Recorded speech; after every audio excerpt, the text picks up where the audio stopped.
رزق تنگ ہونے لگے صدقہ دے کے رب سے کاروبار کر لو، صدقے سے تمہارے رزق میں اضافہ ہوگا۔ یہ رب کا وعدہ ہے اور اللہ کے وعدے جھوٹے نہیں ہو سکتے۔ رزق کی برکت کا ایک اور بہت بڑا ذریعہ النکاح ہے۔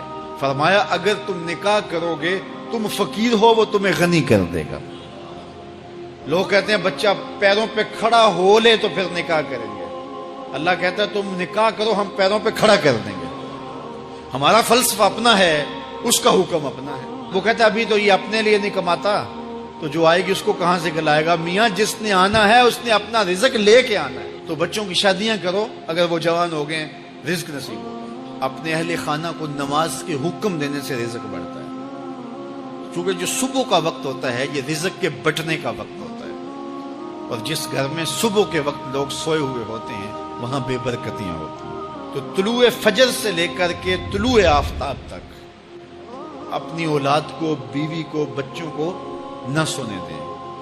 اس وقت رزق بٹنے کے لمحے ہوتے ہیں۔ کثیر دعائیں مانگیں، تلاوت کلام مجید پڑھیں، اور نماز فجر مرد حضرات مسجدوں میں جا کے باجماعت ادا کریں، اور گھروں میں جو ہے وہ بیٹیاں بہنیں مصلے بچھا لیں، تو اللہ کی رحمتوں کا نزول ہوگا۔ اب ایک حدیث میں رزق کے اضافے کا ایک اور نسخہ ارشاد کیا گیا۔ میرے حضور نے فرمایا جو شخص یہ چاہتا ہے کہ اس کے رزق میں برکتیں ہو اور اس کی عمر میں اضافہ ہو تو وہ اپنے رشتہ داروں کے ساتھ سلوک اچھا کرے۔ رشتہ داروں کے ساتھ اگر اچھا سلوک کرو گے تو پھر تمہارے رزق میں برکت ہو۔ غریب ہیں تو ان کی مدد کرو، ان کی بیٹیوں کی شادیاں اپنے ذمے لے لو اگر اللہ نے آپ کو وسعت دی ہے، ان کی پریشانیاں بانٹ لو، ان کا قرضہ ہے تو اتارنے کی کوشش کرو، ان کو مشکلات سے نکالنے کی کوشش کرو۔ تم ان کو مشکلات سے نکالو گے، اللہ تمہیں مشکلوں سے نکالے گا۔ تمہارے رزق میں بھی برکتیں ہوگی اور تمہارے مال میں بھی برکتیں ہوں۔ فرمایا بہتر صدقہ وہ ہے جو ناراض غریب رشتہ دار کو دیا جائے۔ اگر وہ پھنس گیا ہے، مجبور ہے، ناراض ہے، تو اس کو اگر دیں گے تمہارا نفس اس میں شامل نہیں ہوگا، تو یہ افضل صدقہ ہے جو ہر صورت میں قبول ہی قبول ہے۔ رزق کے اضافے کا ایک اور سبب الاحسان الی الضعفاء، جو کمزور لوگ ہیں ان کے ساتھ اس نے سلوک کرنا۔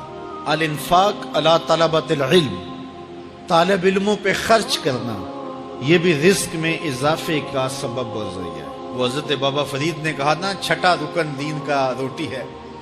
گھر میں کچھ نہ ہو تو پھر نہ نماز اور نہ ہی دیگر امور کی لذت آتی ہے، تو یہ رزق فراواں اور وسیع اور مبارک نصیب کر دے اللہ۔